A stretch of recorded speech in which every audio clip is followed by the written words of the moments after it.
तो दोस्तों, तो आप लोग से हम बता देना चाहते हैं कि भोजपुरी इंडस्ट्री से एक और न्यू खबर निकल के आ रही है कि जो कि वानू द ग्रेट और मनी महाराज चुपके चोरी से शादी कर लिए हैं। जी हाँ, आप लोग सही सुन रहे हैं।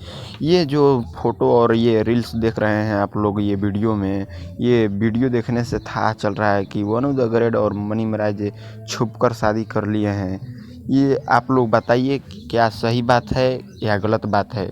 तो हम आप लोग से यही बता देना चाहते हैं कि ये जो तस्वीर है, जो ये फ़ोटो दिखाई दे रहा है वीडियो में, इस फ़ोटो को देखने से लग रहा है कि शादी मनी महाराज से ही हुआ है और किसी और से हो चुका है।